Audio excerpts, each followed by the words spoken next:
तो कल कहाँ तक हो चुका था? 1930 में आ गए थे ना लगभग। 29 हो गया, 30 में आना है। ठीक है, 1930 की घटनाएं कुछ हुई, उनके बारे में देखेंगे। हमने कहा 12 मार्च 1930 क्या है?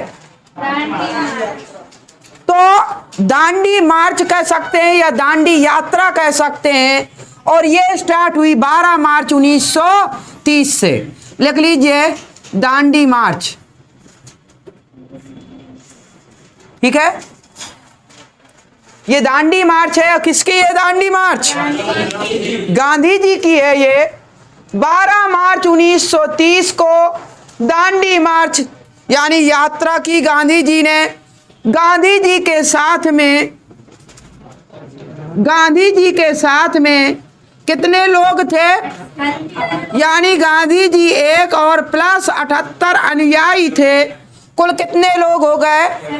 79 लोग थे कुल टोटल, गांधी जी समेत थे।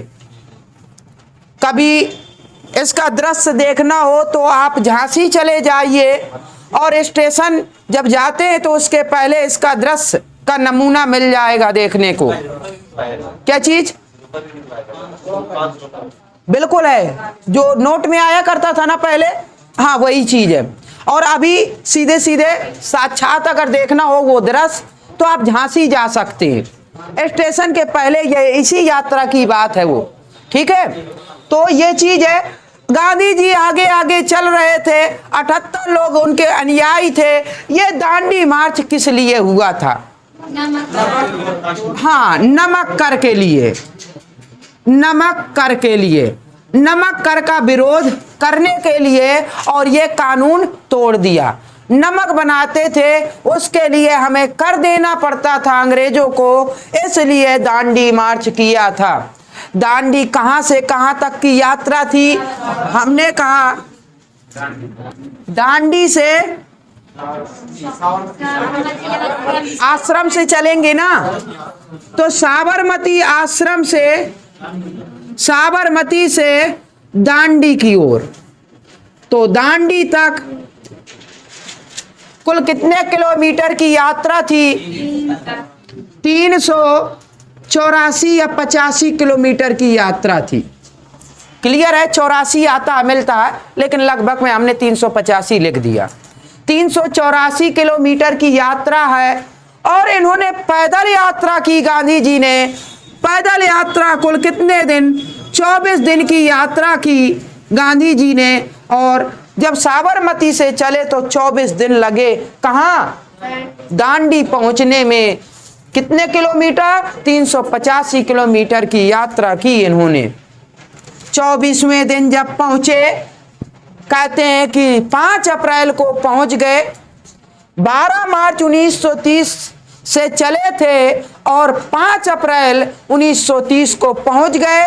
और 6 अप्रैल 1930 को क्या बनाया? नमक बनाया। और नमक बनाया, और इसी के साथ में क्या हुआ? नमक कर जो लगता था वो कानून इन्होंने तोड़ दिया। नमक कर कानून, नमक कानून जो था उसे तोड़ दिया, लिख सकते हैं। क्लियर है? कब टूटा नमक कानून? 6 अप्रैल 1930 को टूटा था। अच्छा, ये जो दांडी मार्च हुआ था उसके पहले गांधी जी, उस समय लॉर्ड कौन थे? इरविन थे। उस समय लॉर्ड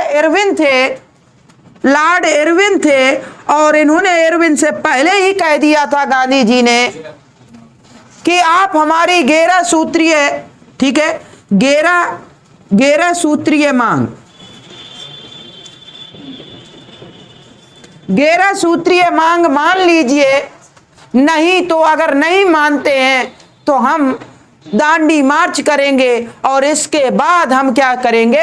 एक आंदोलन स्टार्ट करेंगे। उस आंदोलन का नाम सविनय अवज्ञा आंदोलन। पहले ही चेतावनी दे दी। इरविन ने बात नहीं मानी और डिमांड ये 11 सूत्रीय वाली नहीं मानी और इस वजह से 12 मार्च 1930 को दांडी मार्च निकाल दिया। और जब निकाल दिया, इसमें क्वेश्चन यूपीएसआई में पूछा गया कि बताइए दांडी कहाँ पड़ता है? गुजरात में पड़ता है ना, तो किस जिले में पड़ता है ये पूछा। तो हमने कहा दांडी जो है गुजरात के नवसारी जिले में पड़ता है। याद रखिए, गुजरात के नवसारी जिला में पड़ता है ये दांडी।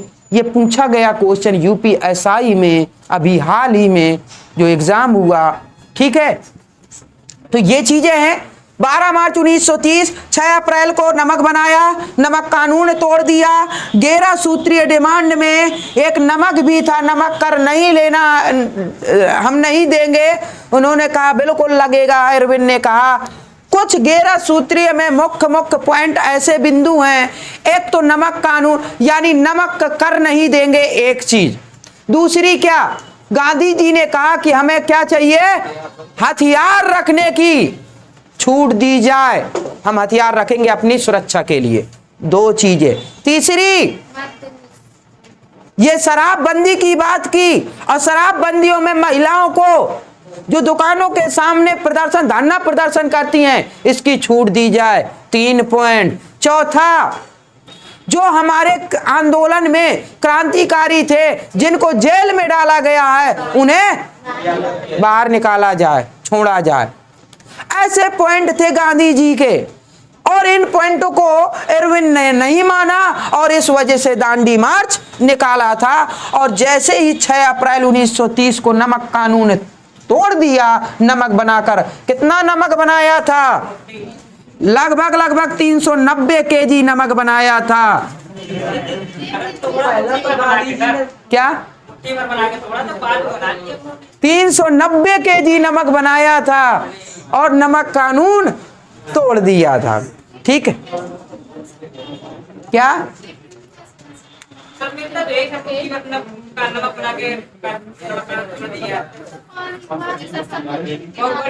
बिल्कुल है। गुजरात कहाँ है? तटीय राज्य है भाई, समुद्र के तटीय राज्य है, अरब सागर है ना। और ये हमने क्या कहा, 1 + 78 79 लोग थे। ठीक है, और इतनी यात्रा 24 दिन की यात्रा की, तब कहीं जाकर बनाया। ठीक है, बनाया था। एक दिन में कह रहे नहीं बनेगा, एक दिन में क्या नहीं बनेगा भाई, पानी ही पानी तो भरना है और वो पानी वाष्प हो जाएगा एक दिन में, तो कैसे नहीं, वो नमक ही नमक तो बचेगा वाष्पीकरण विधि से जो भी है। हाँ, गर्मी तो है ना अप्रैल। ठीक है, थोड़ा बहुत हीट दे दिया होगा। ठीक है, चलिए, तो ये हो गया ना। जैसे ही नमक कानून तोड़ दिया, वैसे ही 6 अप्रैल 1930 को घोषणा कर दी गई, क्या, सविनय अवज्ञा आंदोलन। तो 6 अप्रैल 1930 को क्या हो गया, 1930 को सविनय अवज्ञा आंदोलन शुरू हो गया। बिल्कुल है, सविनय अवज्ञा आंदोलन उसी दिन से स्टार्ट हो गया। ठीक है, सविनय अवज्ञा आंदोलन की डेट आती है, कब स्टार्ट हुआ, हमने कहा 6 अप्रैल 1930 को। इसी दिन नमक बनाया, नमक बनाने के साथ ही तुरंत नमक कानून तोड़ा और सविनय अवज्ञा आंदोलन स्टार्ट हो गया। गांधी जी ने स्टार्ट किया। जैसे ही गांधी जी ने स्टार्ट किया सविनय अवज्ञा आंदोलन, तो उन्हें घर पहुंचा दिया गया। कौन सा घर? गांधी जी का। जेल पहुंचाया तुरंत ही और गांधी जी को जेल में बंद कर दिया गया। गांधी जी जब भी कोई भी आंदोलन करते थे तो उनका स्थान जेल ही रहता था। ठीक है, तो जेल पहुंचा दिया गया। जब जेल पहुंचा दिया गया तो बाकी के लोग सविनय अवज्ञा आंदोलन, सविनय अवज्ञा आंदोलन का अर्थ तो समझ लीजिए कि सविनय का मतलब क्या होता है। जब आप एप्लीकेशन प्रार्थना पत्र लिखते थे स्कूल के लिए तो लिखते थे ना, सविनय विनम्र निवेदन है कि इस वजह से, ठीक है, इतने दिन की छुट्टी हमें चाहिए। तो सविनय बड़े विनम्रता के साथ में, एक होता है आज्ञा, आपके आज्ञाकारी, ठीक है, शिष्य या शिष्या जो भी है बोलते थे ना, तो सविनय अवज्ञा यानी इनकार करना, बड़े विनम्रता के साथ इनकार करते थे, ऐसा आंदोलन था ये। ठीक है, इसके शब्दों से ही पता चलता सविनय अवज्ञा, यानी कोई भी काम अगर अंग्रेज देते थे ना किसी को, तो बड़े विनम्रता के साथ में कह देते थे कि टाइम नहीं है, आप करा लीजिए, जैसे हो जाता ऑफिस में कार्य करते हैं, तो वही चीज है, बड़े सविनय अवज्ञा आंदोलन इसका नाम दिया गया इसी वजह से। ठीक है, तो 6 अप्रैल 1930 को स्टार्ट हुआ। जब स्टार्ट हो गया ना, तो एक ब्रिटेन में क्या हुआ, ब्रिटेन में गोलमेज सम्मेलन हुआ। ठीक है, कब हुआ बताइए? 12 नवंबर 1930 को प्रथम गोलमेज सम्मेलन हुआ। ठीक है, लिख लीजिए, प्रथम गोलमेज सम्मेलन हुआ। सम्मेलन होते हैं ना, और गोलमेज सम्मेलन किसकी अध्यक्षता में? तो ब्रिटेन के प्रधानमंत्री थे रैमजे मैकडोनाल्ड। ठीक है, कौन थे? रैमजे मैकडोनाल्ड, ब्रिटेन के प्रधानमंत्री, वही थे अध्यक्ष। और प्रथम गोलमेज ही नहीं, तीनों गोलमेज सम्मेलन के अध्यक्ष कौन थे? रैमजे मैकडोनाल्ड थे। और जब ये आंदोलन स्टार्ट था, गांधी जी को जेल में भेज दिया गया और जोर शोर से चल रहा था ये आंदोलन। ठीक है, तो 12 नवंबर 1930 को कोई भी कांग्रेसी गोलमेज में नहीं गए। जब गोलमेज सम्मेलन में शामिल नहीं हुए, मैकडोनाल्ड ने तुरंत खबर भिजवाई कि क्यों भारत से कोई नहीं आए कांग्रेसी, भारतीय राष्ट्रीय कांग्रेस के कोई व्यक्ति यहां पर मौजूद नहीं हुए। ठीक है, जब ये बात यहाँ खबर पहुंचाई इरविन के यहाँ, इरविन ने कहा कि कहां से आ जाएंगे, इनके भारतीय राष्ट्रीय कांग्रेस के लीडर कौन हैं? वो तो गांधी जी हैं, और गांधी जी को हम रखे जेल में।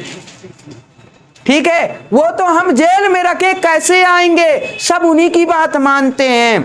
मैकडोनाल्ड ने कहा कि अगर ऐसी बात है, हम कुछ नहीं जानते, कुछ भी करो, लेकिन द्वितीय गोलमेज सम्मेलन में कांग्रेसी आने चाहिए, अन्यथा आपकी खैर नहीं।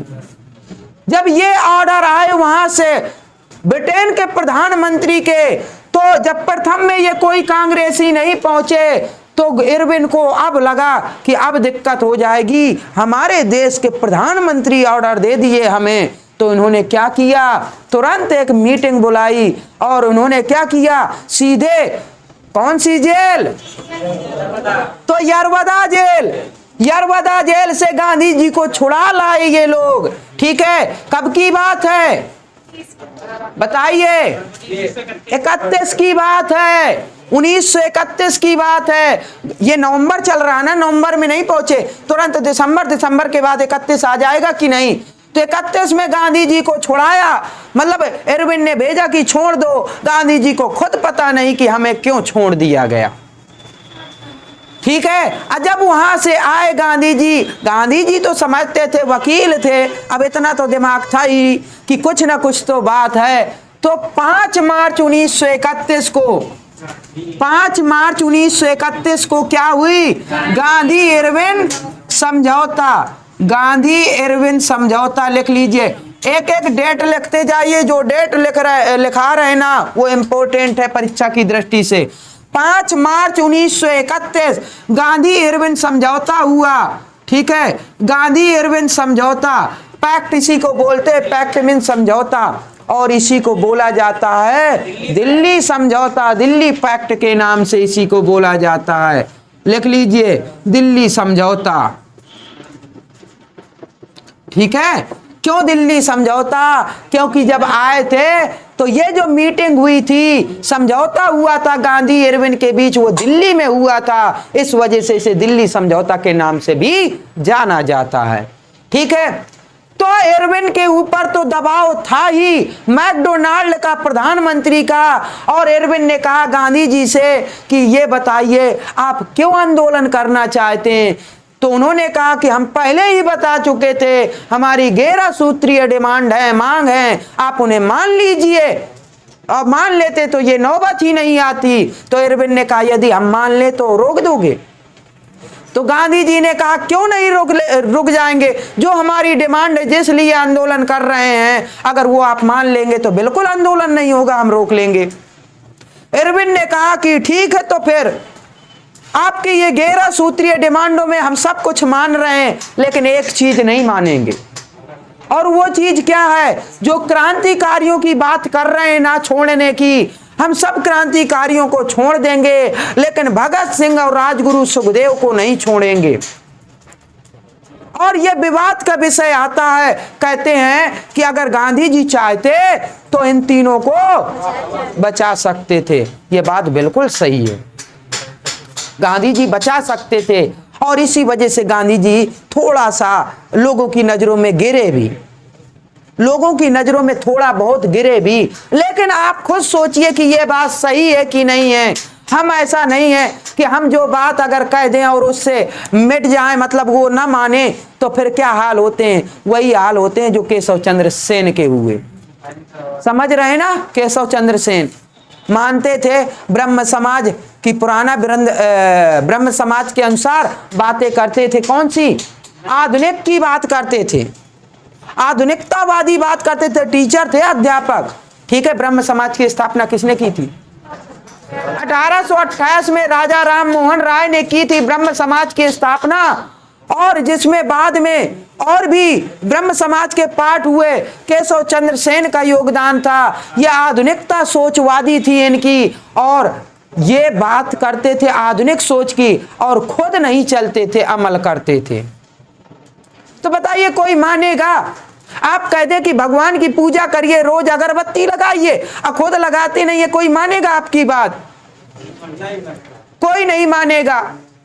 ये चीज है। और या तो फिर आप ऐसा करते हो कि खुद हम आपसे कहते हैं कि अरे कोई भगवान नहीं होते, आप पढ़िए आराम से, और हम खुद रोज अगरबत्ती लगाएं, ठीक है, रोज हवन करें। तो ये क्या है? ये पाखंड इसी को तो कहेंगे, या तो हम वैसी सोच ना रखें। ठीक है, तो यही चीज है। ठीक है, तो ऐसे ही उन लोगों को कुछ दिन तो चलेगा, बाद में फिर कोई नहीं मानता। तो गांधी जी अपनी बात पे हमेशा अटल रहे हैं, एक बात समझ लीजिए। ठीक है, तो गांधी इरविन समझौता में इरविन ने कहा कि हम भगत सिंह और राजगुरु, ठीक है, सुखदेव को नहीं छोड़ेंगे। ठीक है, बाकी सब क्रांतिकारियों को छोड़ देंगे। ठीक है, गांधी जी ने कहा क्यों, ऐसा क्यों, इनको भी छोड़िए, कहा गांधी जी ने। इरविन ने कहा आप क्या है? आप सत्य और अहिंसा, ठीक है, आप सत्य और अहिंसा के पुजारी हैं। दो आपके हथियार हैं, हम जानते हैं बहुत अच्छे से, और यही आपकी ताकत है। सत्य अहिंसा पे चलते हैं। और आपके ये जो बालक है ना, बालकों ने क्या किया पता है? असेंबली हॉल में बम फेंका है। और बम फेंकने का मतलब हिंसा किया है। और अगर हिंसा किया है तो बताइए छोड़ा जाए? आप कह दीजिए कि हम हिंसा कर कोई दिक्कत नहीं है, करने दीजिए। आप कह दीजिए कि सत्य अहिंसा हमें कोई मतलब नहीं है, छोड़ दीजिए, हम छोड़ देंगे। आप इस पे ये जो आप कहते हैं ना, ये अपने अस्त्र हटा लीजिए और हम बिल्कुल छोड़ देंगे। लेकिन आप खुद सोचिए, आप खुद सत्य और अहिंसा को मानते हैं और आप ही ये चीज कह रहे हैं कि इनको छोड़ दें। और गांधी जी खामोश हो गए। गांधी जी कुछ नहीं बोल पा रहे थे। ठीक है, और उनकी यही खामोशी इन 31 मार्च, यही खामोशी 31 क्या 23 मार्च, यही खामोशी 23 मार्च 1931 को इन तीनों लोगों को फांसी पे लटका दिया। ये गांधी जी की खामोशी 23 मार्च 1931 भगत सिंह, राजगुरु, सुखदेव को फांसी पर लटका दिया। ठीक है। और जज हमने कहा था मुख्य न्यायाधीश कौन थे? जेसी हेल्टन थे, फांसी की सजा सुनाने वाले। और 23 मार्च को भारत में क्या मनाया जाता है? शहीद दिवस मनाया जाता है। लिख लीजिए, भारत में 2 बार शहीद दिवस मनाया जाता है। एक तो 23 मार्च को मनाया जाता है और 31 जनवरी को मनाया जाता है। ठीक है, 30 जनवरी को गांधी जी, ठीक है, गांधी जी को निपटा दिया नाथूराम गोडसे ने। 3 गोलियां मारी, 3 बार हे राम हे राम हे राम बोले और चल दिए। 30 जनवरी को भी, 30 जनवरी 1948 गांधी जी भी ये दुनिया छोड़कर चले गए। ठीक है, 30 जनवरी 1948 मैंने गांधी को क्यों मारा, ये एक पुस्तक छपी नाथूराम गोडसे की और पूरे तरीके से प्रतिबंधित कर दिया गया, बैन लगा दिया गया। ठीक है, कुछ ना कुछ कारण थे। ये हमारे देश के महापुरुषों में इनकी गिनती होती है और अगर वो बुक प्रकाशित होती है तो छवि खराब होती है और ये धरोहर है एक तरीके से। इस वजह से बिल्कुल अभी भी रखी हुई है।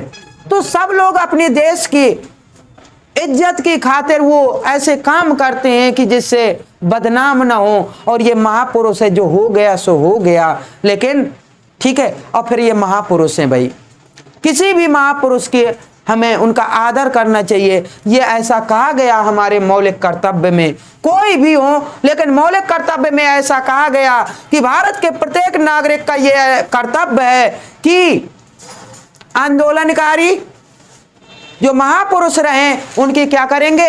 हमेशा सम्मान करेंगे। और हम लोग क्या करते हैं? हम लोग सम्मान नहीं करते हैं। करते हैं क्या? अभी जितने लोग हैं वोटिंग करा लिया जाए तो गांधी जी के विपरीत जाएंगे कम से कम 50%। और यही तो है। तो राज्य भी नीति निर्देशक तत्व हमने आज पढ़ाया ना, नीति निर्देशक तत्व क्या होता है?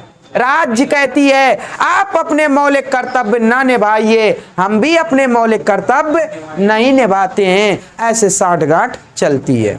ठीक है, और वही सरकार चल रही है। चलिए, 23 मार्च 1931 को ये हो गया।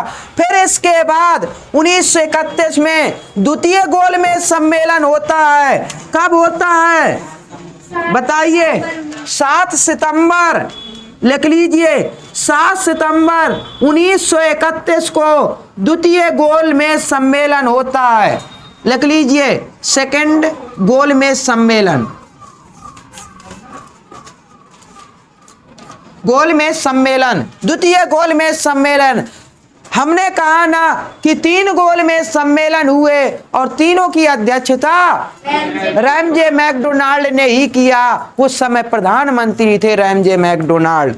7 सितंबर 1931 को जब द्वितीय गोलमेज सम्मेलन हुआ, उसमें गांधी जी के साथ में काफी लोग गए थे, कांग्रेसी बहुत गए थे। वहां पर खुश हो गए। मैकडोनाल्ड जो हो गए, मतलब मैकडोनाल्ड अध्यक्षता कर रहे थे, वो खुश हो गए कि हाँ इस बार आए हैं कांग्रेसी, और खुश होकर इन्हें अवार्ड दे दिया। कौन सा? कैमनल अवार्ड दे दिया। अच्छा, ये अवार्ड कितना अच्छा रहा गांधी जी के लिए। ठीक है, और यही कैमनल अवार्ड आज भी क्या है? चल रहा है। और आरक्षण वही चीज है, आरक्षण, और प्रॉब्लम क्रिएट कर रहा है आज भी लोगों के लिए। ठीक है, तो 7 सितंबर 1931 में गांधी जी जब गए, वहां पर वही उनकी पोशाक क्या? अर्धनग्न फकीर की। ठीक है, अर्धनग्न फकीर कौन थे? अर्धनग्न फकीर किसने कहा था? तो विंस्टन चर्चिल ने कहा था।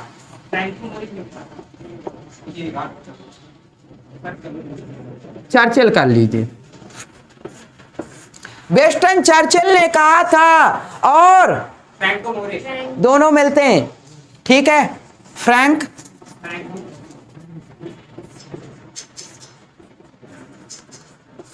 मॉरिस या फ्रैंको मॉरिस, तो ये भी नाम मिलता है, दोनों मिलते हैं। विंस्टन चर्चिल ने भी कहा था। ठीक है, और ये फ्रैंक मॉरिस ने भी कहा था, अर्धनग्न फकीर, ये धोती पहनते थे, ठीक है। तो ये जब गए वहां पर पूरे न्यूज़पेपर में छा गए गांधी जी कि कोई एक व्यक्ति आया है, उनके पहनावा देखिए वो देखने योग्य हैं, और उनके पहनावे से सब लोग अचंभित थे कि ऐसा है भारत का पहनावा। जब वहां पर गए तो अगर आप स्पेशल कोई भी चीज करते हैं ना तो चर्चा तो होगी ना। तो ये चीजें हैं, ये चर्चित हो गए पूरे यूरोप में, इंग्लैंड ही नहीं पूरे यूरोप में ये चर्चित हो गए। अर्धनग्न फकीर ऐसे नहीं कहा गया, ठीक है। अब बताइए वो क्या, वो ठंडा प्रदेश है ना, अब ठंडा प्रदेश है और ऐसे पहुंच गए तो ठंड तो लगेगी ना, और साथ में दे दिया क्या, कैमनल अवार्ड, कैमनल अवार्ड दे दिया गया। इंग्लिश में बोलते हैं कैमनल अवार्ड, हिंदी में बोलते हैं सांप्रदायिक पंचाट, ठीक है। तो गांधी जी को इनाम में मिला सांप्रदायिक, ठीक है, आप ऐसे लिख लीजिए, सांप्रदायिक, चाहे ऐसे लिख लीजिए, सांप्रदायिक पंचाट दे दिया, जिसे कैमनल अवार्ड कहते हैं। ये कोई अवार्ड नहीं था, ठीक है। सुनने में तो बहुत अच्छा लगता है गांधी जी को अवार्ड मिल गया, लेकिन ये सांप्रदायिक पंचाट था। क्या नहीं, सांप्रदायिक पंचाट है, ये कैमनल अवार्ड है, ठीक है। हिंदी में बोलते हैं सांप्रदायिक पंचाट। सांप्रदायिक दंगे नहीं होते जो धर्म के आधार पर हुआ करते हैं, उसी को तो बोला जाता है। सांप्रदायिक पंचाट था, ऐसा अवार्ड दिया गया। ये कोई अवार्ड नहीं था, पुरस्कार नहीं था। गांधी जी को पहला विश्व युद्ध के दौरान जो इन्होंने सर्जेंट का कार्य किया, दलाली का कार्य किया, उसके बदले में इन्हें रॉलेट एक्ट मिला 1919 में। और रॉलेट एक्ट को क्या कहते हैं, काला कानून कहते हैं। 1919 में दिया गया, बिना अपील, बिना दलील, बिना वकील का कानून, जिसे काला कानून कहा जाता है। यानी शक बस हो जाए तो उसे डायरेक्ट जेल में डाल दीजिए, उसने कुछ किया हो या ना किया हो, संदेह मात्र में जेल डालिए, 6 महीने कोई सुनवाई नहीं। ऐसा कानून था। 6 महीने में अपने आप भुजा तृप्त हो जाएंगी, कोई भी हो 6 महीने जेल डाल देंगे, और थोड़ा बहुत बोलेंगे तो मारेंगे, अलग से भुजा तृप्त हो जाती हैं 6 महीने में, किसी की भी हो, ठीक है। तो ऐसा था रॉलेट एक्ट। और एक बार उन्हें इनाम मिल चुका था, जो अंग्रेजों की हेल्प की थी। दोबारा पहुंचे यहां पर, दोबारा मिल गया सांप्रदायिक पंचाट। सांप्रदायिक पंचाट है क्या, ठीक है। तो ये जो अभी चल रहा है ना, वो सांप्रदायिक पंचाट अवार्ड किसके लिए था, बाबा साहब भीमराव अंबेडकर जी थे, और वो चाहते थे कि ये मिलना चाहिए। ध्यान दीजिए, उन्हीं की देन है जो ये मिला। बाबा साहब भीमराव अंबेडकर एक ऐसे व्यक्ति थे जो तीनों गोल में सम्मेलन में उपस्थित रहे, और इसी ताक में थे कि अंग्रेज ही हैं वही हमें दे सकते, ठीक है। ये जो भारत में छुआछूत वगैरह है ना, अस्पृश्यता है ना, ये मिटा सकते हैं तो कौन, अंग्रेज, और तो मिटने वाला है नहीं यहाँ भारत में। ये लगे थे अंग्रेजों की तरफ से कि शासन उन्हीं का, यही दिला सकते हैं। ये लगे रहे और तीनों गोल में सम्मेलन में लगे रहे, और इनके मेहनत का फल मिला इन्हें। इनके लिए ये बहुत अच्छा हुआ सांप्रदायिक पंचाट, और ये अंबेडकर जी की देन थी। जो आज आरक्षण की बात करते हैं, आरक्षण मिला, वो उन्हीं की देन है, सांप्रदायिक पंचाट। लेकिन कहां तक सफल हुए, ये पूरी तरीके से सफल नहीं हो पाए। किसकी वजह से, गांधी जी की वजह से। कैमनल अवार्ड जैसे दिया, गांधी जी गुस्सा में आए, ठीक है, वहां से चले आए ब्रिटेन से, कि फालतू गए वहां पर।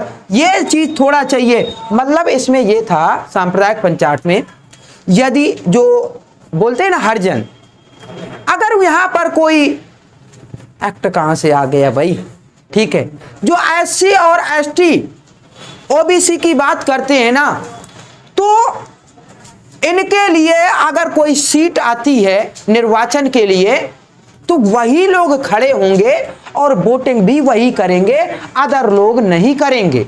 ये था सांप्रदायिक पंचायत। क्लियर है? अगर एससी सीट आती है तो एससी के लोग ही खड़े होंगे और दूसरे लोग वोट नहीं देंगे उसे, उन्हीं आपस में वही लोग बस वोट देंगे। और यही चीज था माल्य मिंटो सुधार 1909 का, जो मुस्लिम धर्म के लिए, इस्लाम धर्म वालों के लिए अलग से सांप्रदायिक निर्वाचन की व्यवस्था की गई थी। वही चीज ये भी है।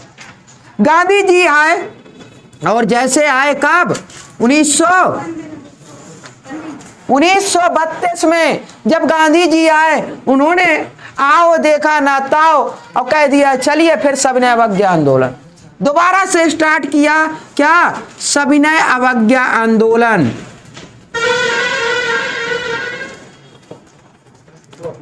रीस्टार्ट कह सकते हैं। क्लियर है? दोबारा से स्टार्ट किया गांधी जी ने कि दोबारा सविनय अवज्ञा आंदोलन। क्यों? क्योंकि जब गांधी जी वापस आए ना तो देखा कि जो 11 सूत्रीय डिमांड थी ना, इरविन ने एक भी नहीं मानी। उसने कह दिया था, उनका मतलब क्या था? मतलब निकालना था कि यहां गोलमेज सम्मेलन में भेज दे, अब बस हमारा काम निकल गया। उन्होंने भेज दिया और यहां कोई भी डिमांड नहीं मानी। जब वहां से आए और देखा कि हमारी डिमांड नहीं मानी गई, ठीक है, हमें तो धोखा दिया गया, इन्होंने 1932 में सविनय अवज्ञा आंदोलन दोबारा से स्टार्ट कर दिया। जब दोबारा से स्टार्ट कर दिया, ठीक है, अब स्टार्ट कर दिया तो करते रहो भाई। जो पहली बार में जो दम होती है अब दोबारा में थोड़ा होती है वो चीज, ठीक है, उसका भी काम निकल गया, चलाओ आंदोलन। इसी उसमें 1932 की बात है। तृतीय गोलमेज सम्मेलन लिख लीजिए। 7 सितंबर के बाद 17 नवंबर फिर से लिख लीजिए। तृतीय गोलमेज सम्मेलन, तृतीय गोलमेज सम्मेलन, ये तीनों गोलमेज सम्मेलन हो जाए। ठीक है? क्या? अरे भाई ये जो चीजें होती थी, कहाँ किस चीज की जरूरत है, अगर वो गुलाम बना है यहाँ पर तो यहाँ से लोग जाएं, बताएं क्या कैसा चल रहा है। ठीक है, ये चीजें हैं। तो 17 नवंबर को तीसरा गोलमेज सम्मेलन 1932 लिख लीजिए, 1932 में हुआ था। 30, 31, 32 हर साल हो रहा था एक सम्मेलन। तो 17 नवंबर 1932 को तृतीय गोलमेज सम्मेलन जब हो गया, अंबेडकर जी भी वापस आ गए। तीनों गोलमेज सम्मेलन में कौन व्यक्ति रहे? अंबेडकर जी रहे। याद रखिए, क्वेश्चन पूछा जाता बार बार। हमने कहा जब आए वहां से, ठीक है, अंबेडकर जी 1932 में, यहां देखा कि गांधी जी ने क्या कर दिया, सविनय अवज्ञा आंदोलन स्टार्ट कर दिया। जब सविनय अवज्ञा आंदोलन स्टार्ट कर दिया तो इन्हें फिर क्या किया? फिर से जेल में डाल दिया। हाँ, फिर से जेल में डाल दिया। अब जब फिर से जैसे स्टार्ट किया तुरंत जेल में। अब जब जेल में चले गए, अब इनके दिमाग में बस एक ही बात गूंज रही थी, कम्युनल अवार्ड, कम्युनल अवार्ड। यहां से 32 में आ गए अंबेडकर जी, उन्होंने कहा अच्छा ऐसी बात है। उन्होंने जेल में ही शुरू कर दिया क्या? अनशन, धरना प्रदर्शन रख दिया। जब नहीं सुन रहे थे तो उन्होंने शुरू कर दिया आमरण अनशन। विवेक सर अभी कर रहे हैं। इको गार्डन लखनऊ में विवेक सर ने स्टार्ट किया, आज तीसरा दिन है शायद। आमरण अनशन। आमरण अनशन होता क्या है? गांधी जी का ये मुख्य हथियार था आमरण अनशन, ये समझ लीजिए। आमरण अनशन होता है कि जब तक प्राण न चले जाएंगे तब तक भोजन नहीं लेंगे, सब त्याग देते हैं, ये समझ लीजिए। तो इन्होंने आमरण अनशन कर दिया जेल में। अब आमरण अनशन चल रहा है और वहां से अंबेडकर जी जब आए 32 में, उन्होंने देखा गांधी जी जेल में ही शुरू। ठीक है, यहां होता तो चल जाता, जेल में ही शुरू। अब जेल में तो पब्लिसिटी होगी होगी। इन्होंने कहा ऐसा है, अंबेडकर जी ने सुना, पढ़े लिखे थे, दिमाग था उनके पास। उन्होंने सोचा ऐसा तो नहीं कि कहीं गांधी जी निपट जाएं, अगर वो जेल में निपट गए तो हम बर्बाद हो जाएंगे। तो फिर अंबेडकर जी गए कहाँ? जेल गए। और जेल गए कब? 32 में गए। 1932 में जब पता चला कि आमरण अनशन शुरू किए हैं और मेरे खिलाफ ही किए हैं, क्योंकि कैमनल अवार्ड किसे चाहिए था? अम्बेडकर जी को। और इसी कैमनल अवार्ड के पीछे आमरण अनशन किए हैं गांधी जी। तो उन्होंने वो सीधे गए 1932 में। कहाँ? पूना। पूना है ना, ठीक है, पूना, महाराष्ट्र, पूना। पूना पैक्ट जानते हैं? पूना पैक्ट किसके किसके बीच? ठीक है, अंबेडकर जी एवं गांधी जी के बीच में हुआ था। ठीक है, पूना पैक्ट, जो पूना समझौता हुआ ना, ये जेल में ही हुआ। और ये अंबेडकर जी एवं गांधी जी के बीच में हुआ ये समझौता। गांधी जी ने कहा, अंबेडकर जी ने कहा कि ऐसा क्यों कर रहे हैं, बड़े मुश्किल से तो हमने प्राप्त किया ये। गांधी जी ने कहा वो सही है आप जो कर रहे हैं, लेकिन ये कैमनल अवार्ड जो है ना, सांप्रदायिक पंचायत, अभी तो ठीक है आपको अच्छा लग रहा, लेकिन भविष्य में ये क्या करेगा? ये बहुत घातक है और ये बंटवारा कर देगा देश का, जो हमें पसंद नहीं है। उन्होंने कहा बंटवारा करेगा। बंटवारा होता कि नहीं होता? बिल्कुल बंटवारा होता। कैसे? क्या पाकिस्तान अलग हुआ? ये पाकिस्तान बंटवारा जो हुआ अलग, ये सांप्रदायिक निर्वाचन की वजह से ही हुआ। 1909 का जो पार्लियामेंटो था, और यही चीज जो भारत में ओबीसी और जनरल एक तरफ होते और एससी एसटी एक तरफ होते, एक देश की डिमांड करते, ये हाल होते, देश के टुकड़े होते। और ये गांधी जी समझते थे। इस वजह से गांधी जी ने कहा कि ऐसा है, जो आरक्षण वाली बात है ना, आप सीटें बढ़ा लीजिए जितनी बढ़ानी है। कितनी सीटें थी? 78 सीटें दी गई थी। ठीक है, एससी एसटी के लिए कुल टोटल आरक्षित सीटें थी 78, जो ये संविधान सभा में थी ना, 78 सीटें थी। गांधी जी ने कहा कि आप सीटें और बढ़ा लीजिए जितनी बढ़ानी हो, आप बताइए जितना बढ़ाना हो। अंबेडकर जी ने कहा ठीक है, जब बात यही है। इन्होंने कर लिया 78 से कितनी? 147 सीटें कर लिया। 78 से कितनी? 147 सीटें इनकी हो गई आरक्षित। और ये भी समझ गए, मतलब ये भी मान गए, ठीक है, अंबेडकर जी की, चलो ठीक है। गांधी जी भी खुश, अंबेडकर जी भी खुश, दोनों खुश हो गए। 147 सीटें मिल गई। ठीक है, यही है पूना पैक्ट और कुछ नहीं हुई। बात क्लियर? जेल में जो पैक्ट हुआ, समझौता हुआ, ये 1932 में पूना पैक्ट। ये पूछा जाता पूना पैक्ट किसके बीच हुआ, तो गांधी जी और अंबेडकर जी के बीच में। Irwin pact, Irwin Gandhi Irwin समझौता, सीधे पूछता दिल्ली समझौता किसके बीच हुआ, तो हमने कहा इरविन और गांधी जी के बीच में हुआ। सही है ना? यहाँ कोई प्रॉब्लम हो, जहाँ समझ में ना आ रहा हो तो बताइए। ये ऐसी डेटे हैं, ऐसी घटनाएं हैं जहाँ से क्वेश्चन अक्सर पूछे जाते हैं।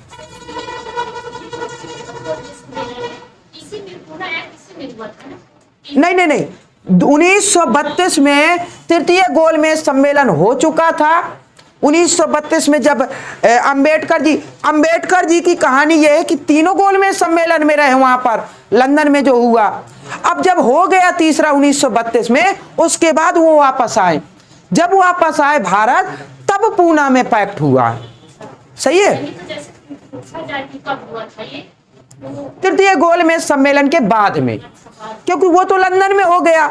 अब वो तो शुरू से 30 से रहे अंबेडकर जी लंदन में। 30 में जो 12 नवंबर 1930 को हुआ, 7 सितंबर 1931 को हुआ, और फिर 17 नवंबर 1932 को हुआ। वो तीनों में मौजूद रहे लंदन में। इसके बाद भारत आए, तो जब भारत आए उन्हें पता चला कि गांधी जी जेल में हैं, आमरण अनशन कर रहे हैं, तो फिर गए अंबेडकर जी। कहाँ? पूना, जो जेल थी, जेल में गए, वहां पर यह समझौता हुआ था। 32 में ही हुआ है, लेकिन बाद में हुआ है। वहां से आने के बाद गोलमेज सम्मेलन हो चुके तीनों। हाँ, लास्ट है बिल्कुल। ये 1932 का लास्ट ही चल रहा है। 24 सितंबर कर लीजिए। 24 सितंबर 1932 पूना पैक्ट हुआ। ठीक है, ये सितंबर। और ये शुरुआत, अरे भाई ये ऐसा नहीं होगा।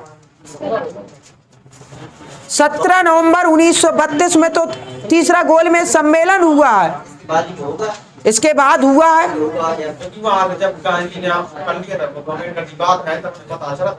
ठीक है, द्वितीय में मिला।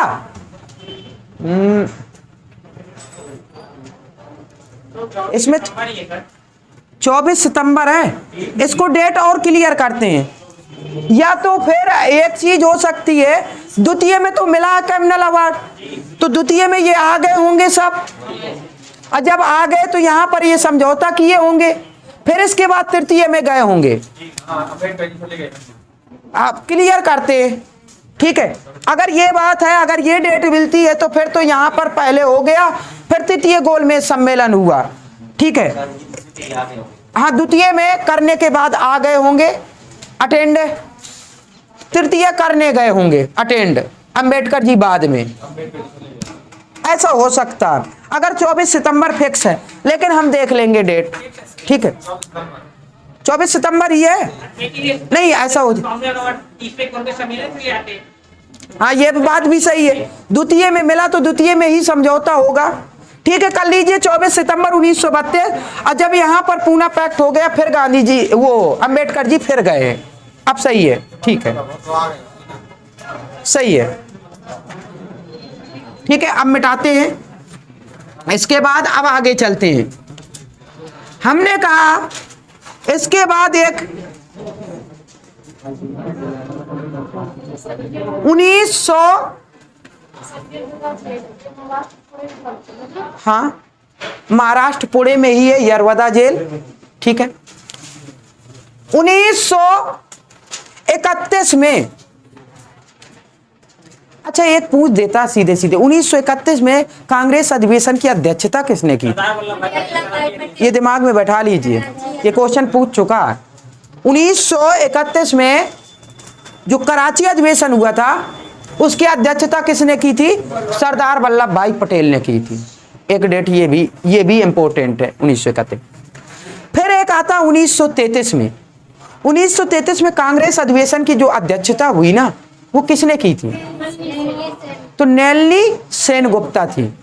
याद रखिए 1933 में ये तीसरी महिला हो गई, नलिनी सेनगुप्ता।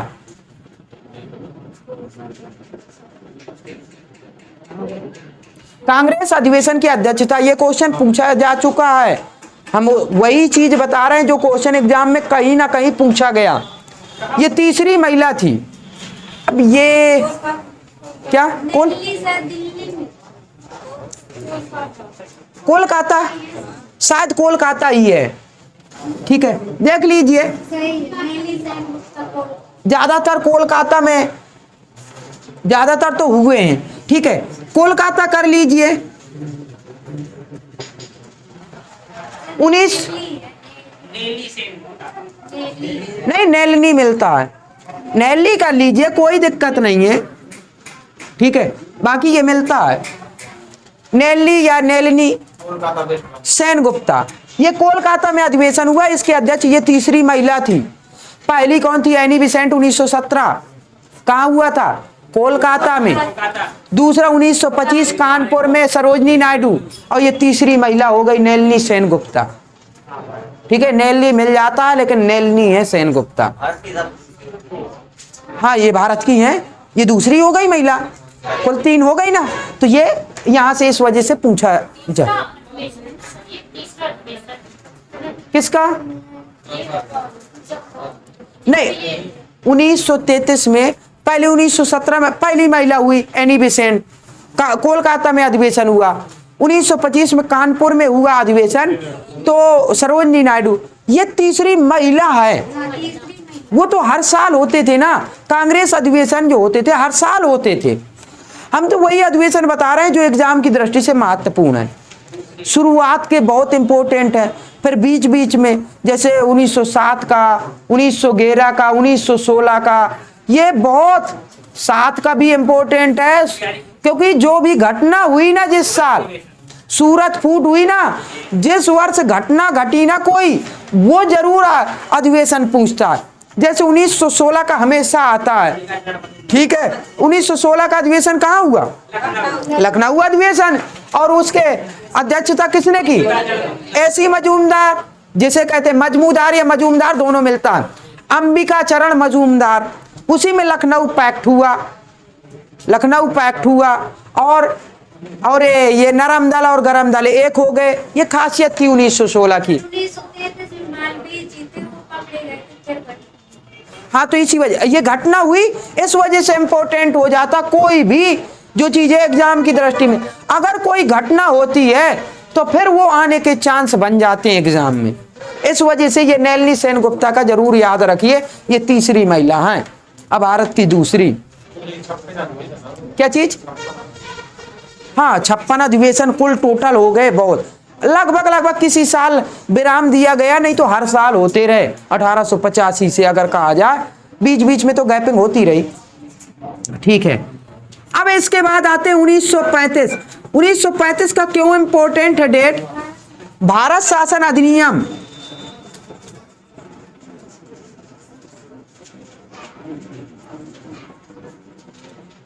भारत शासन अधिनियम 1935, ठीक है। ये बहुत महत्वपूर्ण है। इसमें एक चीज हुई अति महत्वपूर्ण, ठीक है। क्या? अच्छा, 1919 में प्रांतों में दोहरा शासन लगाया गया था। प्रांतों में दोहरा शासन जो 1919 अधिनियम से लगा ना, जिसे मांटेगू चेम्सफोर्ड सुधार कहते हैं, उसके तहत इसमें क्या किया गया? प्रांतों में दोहरा शासन समाप्त किया गया। याद रखिए, प्रांतों में दोहरा शासन समाप्त हो गया 1935 भारत शासन अधिनियम के तहत। दोहरा शासन सबसे पहले किसने स्टार्ट किया? रॉबर्ट क्लाइव ने। 1765 इलाहाबाद की संधि हुई और इसी संधि के तहत बंगाल में द्वैत शासन स्थापित किया। पढ़ाया क्या? सब पढ़ाया है। 1765 में इलाहाबाद की संधि के तहत बंगाल में द्वैत शासन, जिसमें से अंग्रेजों ने क्या मांगा? रॉबर्ट क्लाइव ने बंगाल की दीवानी मांगी। 1765 की बात है। और 1772 में वारेन हेस्टिंग ने इसे समाप्त कर दिया। वही चीज 1919 भारत शासन अधिनियम के तहत प्रांतों में दोहरा शासन लगा दिया गया। कब तक लगा रहा? 35 तक लगा रहा। 35 का जो भारत शासन अधिनियम आया, इसके तहत प्रांतों में दोहरा शासन क्या किया? समाप्त कर दिया गया और केंद्र में दोहरा शासन लगा दिया गया। केंद्र में दोहरा शासन लागू कर दिया गया। क्लियर है? हमारा जो संविधान बनाना, इसको कार्बन कॉपी माना जाता है। हमारा वर्तमान का संविधान है ना, इसको ब्लूप्रिंट माना जाता है। इस अधिनियम को ब्लूप्रिंट माना जाता है, यह कार्बन कॉपी माना जाता है। क्यों? क्योंकि इसके 250 आर्टिकल हूबहू लिए गए हैं वर्तमान में। जो 395 आर्टिकल है ना, उनमें से 250 आर्टिकल तो इस अधिनियम के थे, फिर बाकी और जगह से जोड़े गए। ये चीजें हैं। तो इस वजह से इसे क्या माना जाता है? इसे आधार माना जाता है, बेस माना जाता है। हमारा संविधान जो बनकर तैयार हुआ ना, हमारा संविधान है, ये बेस माना जाता है इस अधिनियम को। यही मेन अधिनियम है, ठीक है। ये इंपॉर्टेंट है और सीधे पूछा जाता है, बताइए हमारे संविधान का ब्लूप्रिंट किसे कहा जाता है? ये कार्बन कॉपी किस अधिनियम को कहा जाता है? तो भारत शासन अधिनियम 1935 को कहा जाता है, ठीक है। एक फिर संघीय न्यायालय की स्थापना इसी अधिनियम के तहत हुई। कब हुई है? 1937 में हुई है। संघीय न्यायालय लिख लीजिए, संघीय न्यायालय, संघीय न्यायालय 1937 में स्थापित हुआ। स्थापना। ठीक है, ये पॉइंट ऐसे पॉइंट है जो बीच बीच में एग्जाम में पूछ दिया जाता है। और ठीक है, संघीय न्यायालय 1937 में स्थापना हुई थी और ये किस अधिनियम के तहत? भारत शासन अधिनियम 1935 के तहत हुआ था। ठीक है, फिर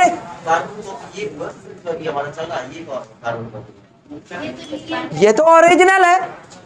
ये ऐसा पूछा जाता है कि जो भारत का संविधान है ना, तो बताइए ये किस अधिनियम को कार्बन कॉपी, उसका कार्बन कॉपी किया गया है ये हमारा अधिनियम। हमारा अभी का अधिनियम वास्तविक है ना, तो किस अधिनियम की कार्बन कॉपी मानी जाती है?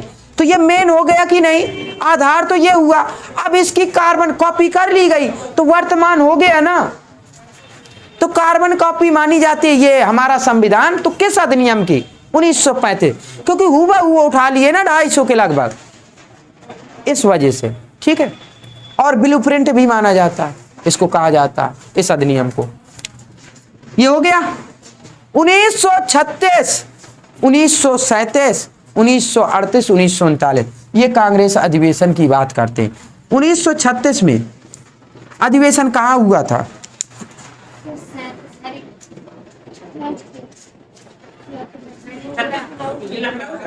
बहुत सही। 1936 में कांग्रेस अधिवेशन हुआ, कांग्रेस अधिवेशन हुआ और इसकी अध्यक्षता किसने की? अध्यक्ष कौन हुए? अध्यक्षता किया जेएल नेहरू। जेएल नेहरू ने अध्यक्षता की थी और यह कांग्रेस अधिवेशन हुआ कहां? लखनऊ में हुआ। क्लियर है? इसके अध्यक्ष नेहरू जी 3 बार कांग्रेस अधिवेशन के अध्यक्ष रहे, 1929, 1936, 1937। अभी देखते हैं 1937। 1937 का कहाँ हुआ? फैजपुर, फैजपुर में अधिवेशन हुआ।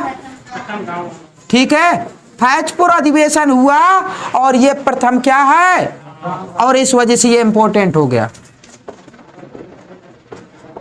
ठीक है, प्रथम बार, पहली बार कोई गांव में अधिवेशन हुआ कांग्रेस का, वो है फैजपुर। ठीक है, फैजपुर अधिवेशन जो हुआ वो गांव में हुआ था, बेलगांव कभी ना करिए। 1924 गांधी जी अध्यक्ष रहे ना, 1924 में गांधी जी ने अध्यक्षता की थी बेलगांव। वो नाम है ना कि गांव है, लेकिन ये गांव है फैजपुर। और इसकी अध्यक्षता किसने की?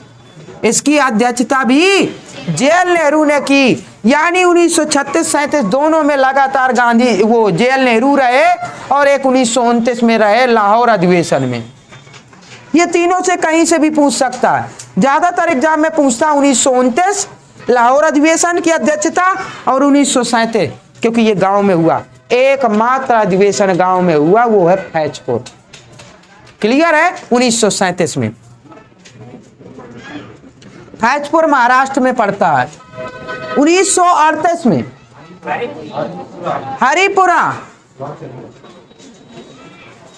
हरिपुरा में अधिवेशन हुआ और इसके अध्यक्ष कौन हुए?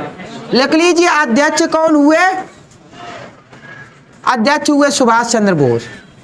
पहली बार सुभाष चंद्र बोस बने अध्यक्ष। कांग्रेस अधिवेशन की अध्यक्षता किसने किया? नेताजी सुभाष चंद्र बोस ने किया था। कब किया था? 1938 में किया था हरिपुरा अधिवेशन में। और इसके बाद 1939 में एक अधिवेशन हुआ, कहां पर? त्रिपुरी में। ठीक है, त्रिपुरा ना कर दीजिए, त्रिपुरी अधिवेशन हुआ था। त्रिपुरी कहां पड़ता है? एमपी में पड़ता है, मध्य प्रदेश में। त्रिपुरी में अधिवेशन हुआ 1939 में और इसमें सुभाष चंद्र बोस और पट्टाभी सीतारामैया 2 लोग लड़े थे।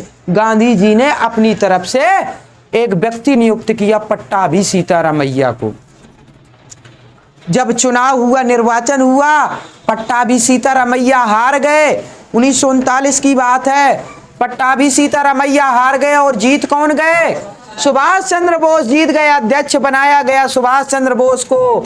और गांधी जी को बहुत बुरा लगा कि उनके व्यक्ति जो हमने लड़ाया तो वो हार गए, तो व्यक्तिगत अपमान की बात उन्होंने समझी कि ठेसता पहुंची व्यक्तिगत, ठीक है, रूप से लिया कि हमने खड़ा किया और हार गए पट्टाभी सीतारमैया।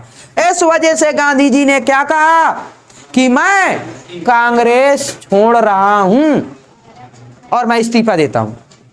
गांधी जी ने इस्तीफा दे दिया कांग्रेस से, और गांधी जी ने इस्तीफा दिया कांग्रेस से, 39 की बात है, तो काफी लोगों ने कांग्रेस से इस्तीफा दे दिया। 1939 में गांधी जी ने दिया कि बहुत से लोगों ने इस्तीफा दे दिया, और जब इस्तीफा दे दिया तो मुस्लिम लीग को जानते हैं, उसने क्या किया, मुक्ति दिवस मना लिया। ठीक है, जैसे गांधी जी और अन्य लोगों ने कांग्रेस से इस्तीफा दिया ना, वैसे ही मुस्लिम लीग ने क्या किया, बताइए कब मनाया मुक्ति दिवस? मुस्लिम लीग ने मुक्ति दिवस कब मनाया? 22 दिसंबर 1939 को इन्होंने क्या मनाया, मुक्ति दिवस। क्यों मनाया मुक्ति दिवस? क्योंकि कांग्रेस से इस्तीफा दे दिया गांधी जी और बहुत से व्यक्तियों ने दे दिया, इस वजह से खुश होकर मुक्ति दिवस मना लिया मुस्लिम लीग ने। उसी मुस्लिम लीग की बात कर रहे हैं जिसकी स्थापना 1906 में कहाँ हुई थी? ढाका में सलीमुल्लाह खां और आगा खां ने किया था 1906 में। क्लियर है बात? ठीक है, जब इन्होंने ऐसा किया, इस्तीफा दे दिया, तो सुभाष चंद्र बोस को अच्छा नहीं लगा। अच्छा क्या नहीं लगा? उन्होंने कहा एक सम्मानीय व्यक्ति हैं गांधी जी, अगर इन्हें बुरा लग रहा है तो मैं इस्तीफा देता हूं इससे, अध्यक्ष पद से। और सुभाष चंद्र बोस ने क्या किया? ठीक है, 1939 में त्रिपुरी में जो अध्यक्ष बने, लगातार 2 बार बने, 39 में इन्होंने त्याग पत्र इस्तीफा दे दिया। ठीक है, त्रिपुरी वाले में इस्तीफा दे दिया। ठीक है, और जैसे इस्तीफा दिया इन्होंने क्या किया, फॉरवर्ड ब्लॉक की स्थापना कर दी। ठीक है, 1939 में सुभाष चंद्र बोस ने क्या किया, 1939 में ही फॉरवर्ड ब्लॉक की स्थापना कर दिया।